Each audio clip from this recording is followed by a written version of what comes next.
जय हिंद, वंदे मातरम। दोस्तों, today breaking news में आज हम आपको बताएंगे बड़ी खबरें। कोरोना ने अब मुरादाबाद के डॉक्टर की ली जान। कोविड-19 संकट के दौरान मुसलमानों के भेदभाव के पाकिस्तान के आरोप को भारत ने किया खारिज। बड़ी खबर, योगी सरकार ने लिया बड़ा फैसला। 18 से 45 वर्ष की उम्र के लोगों को मिलेंगे 10 लाख रुपए। राहुल गांधी की दफ्तर पर छापा पड़ा अमेठी में और राजनीति गरमाई दिल्ली में। साथ ही बड़ी खबर निकल कर आ रही है, लॉकडाउन के बीच ज्योतिरादित्य सिंधिया ने फोन पर सचिन पायलट से मांगी मदद। दोस्तों, यदि आपने चैनल को सब्सक्राइब नहीं किया है तो लाल बटन दबाकर अभी सब्सक्राइब करें। तो चलिए शुरू करते हैं टुडे ब्रेकिंग न्यूज। बड़ी खबर निकल कर आ रही है, कोविड-19 संकट के दौरान मुसलमानों से भेदभाव के पाकिस्तान के आरोप में भारत ने किया खारिज।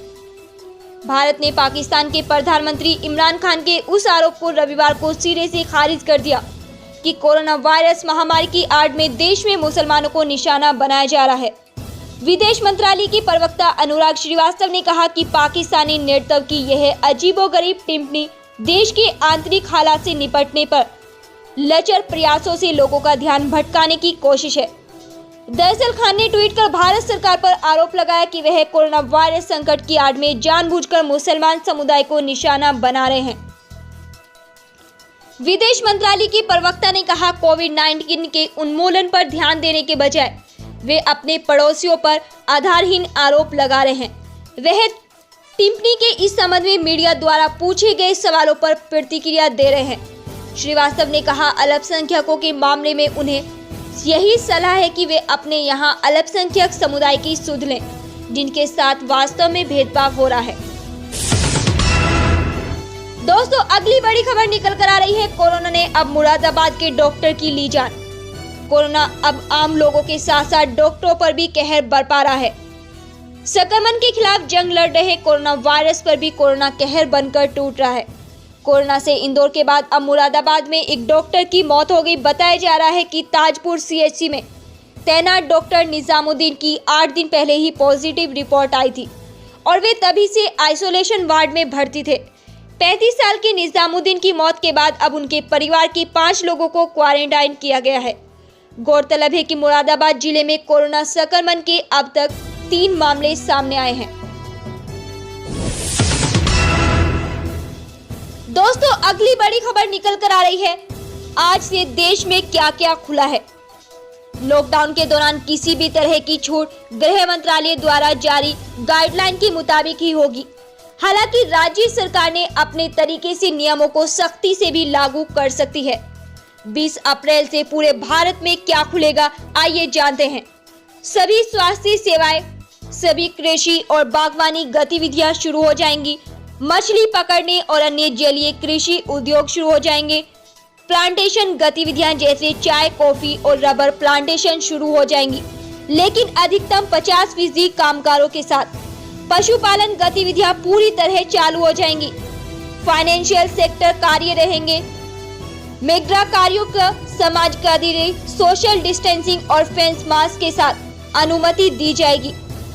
माल कार्गो राज्य को लोड और अनलोड करने की अनुमति। ऑनलाइन एजुकेशन, डिस्टेंस लर्निंग को प्रोत्साहित करना।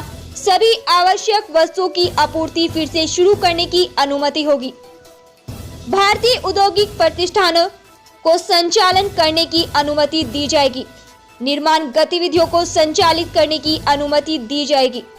राज्य और केंद्र शासित प्रदेश के स्थानीय प्राधिकरण के निर्देशों के अनुसार आपातकालीन सेवाओं के लिए चिकित्सा वाहन, जिसमें चिकित्सा और पशु चिकित्सा देखभाल शामिल हैं, उनको छूट होगी।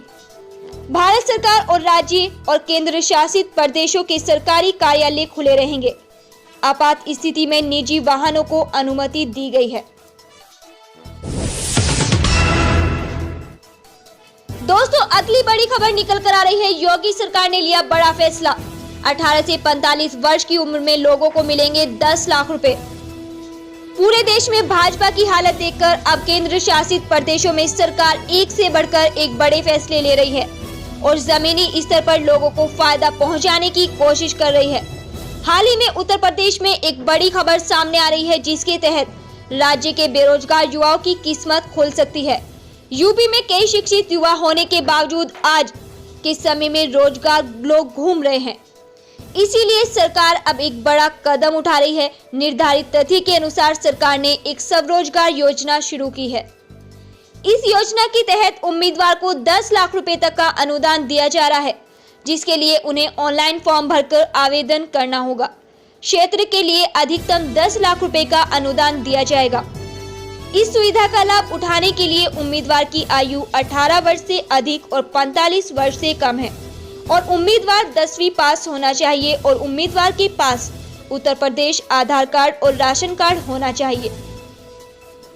यदि आप इन सभी शर्तों को पूरा कर रहे हैं तो तुरंत ऑनलाइन फॉर्म भरकर इसके लिए आवेदन करें और अपना खुद का व्यवसाय बनाना शुरू करें। अधिक जानकारी के लिए आप हमारी पूरी वीडियो जरूर देखें। दोस्तों, अगली बड़ी खबर निकल कर आ रही है। राहुल गांधी के दफ्तर पर छापा पड़ा। अमेठी में और राजनीति गरमाई दिल्ली में।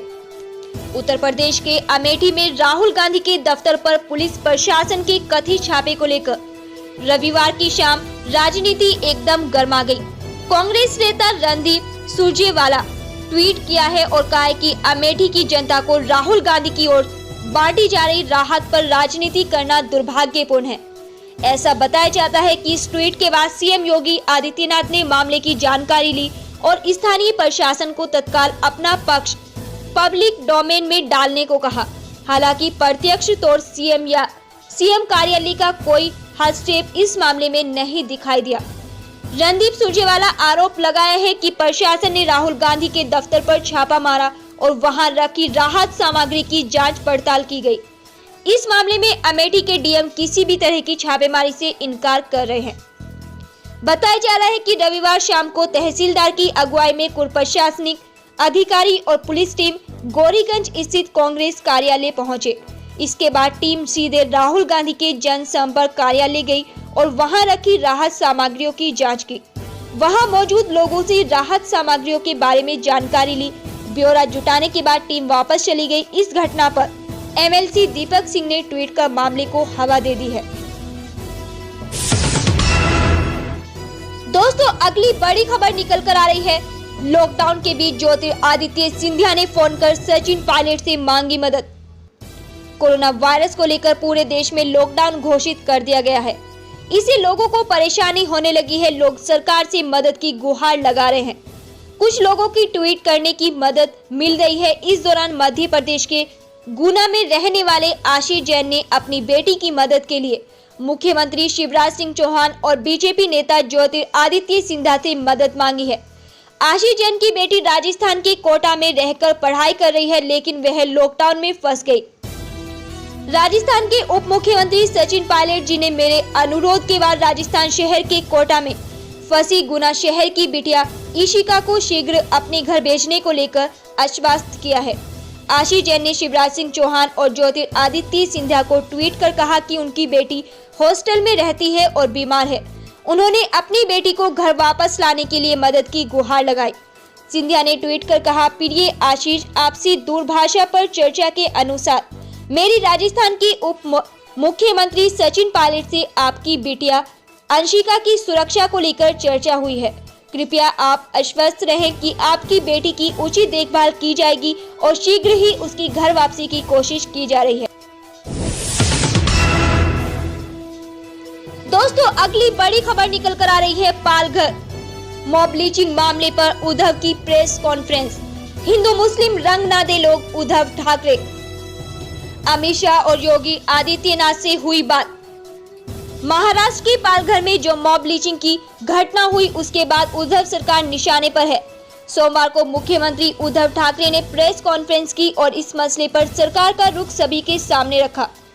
मुख्यमंत्री उद्धव ठाकरे ने कहा कि उनकी सरकार किसी को भी नहीं छोड़ेगी। लोग इस मसले को भड़काने की कोशिश ना करें।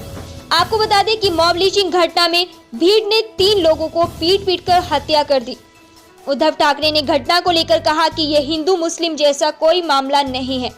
इस बारे में मेरी केंद्रीय गृह मंत्री अमित शाह, उत्तर प्रदेश के मुख्यमंत्री योगी आदित्यनाथ से भी बात हुई है। हर किसी को इस बारे में समझाया गया है कि ये धर्म से जुड़ा मामला नहीं है, लेकिन जो भी सोशल मीडिया के जरिए आग लगाने और मामला भड़काने की कोशिश करेगा उस पर कड़ा एक्शन लिया जाएगा। पालघर मॉब लिंचिंग पर केंद्र ने उद्धव सरकार से रिपोर्ट मांगी। 2 पुलिसकर्मी सस्पेंड कर दिए गए हैं। पालघर के पास एक गांव में भीड़ ने 3 लोगों को पीट कर हत्या कर दी थी। 3 लोगों पर चोरी करने का शक था। इस दौरान वहां पर पुलिसकर्मी भी खड़े थे, लेकिन वो सिर्फ तमाशा देखते रहे। राज्य सरकार की ओर से इस मामले में एक्शन लिया गया है। 100 से अधिक लोग हिरासत में लिए गए हैं, जबकि अन्य पर केस भी दर्ज किया गया है। उद्धव ठाकरे ने कहा है कि लोग जब सूरत जा रहे थे तब उन्होंने दादर नगर हवेली के बॉर्डर पर रोका गया और वापस भेज दिया गया। अगर ऐसा नहीं होता तो घटना नहीं होती। धन्यवाद।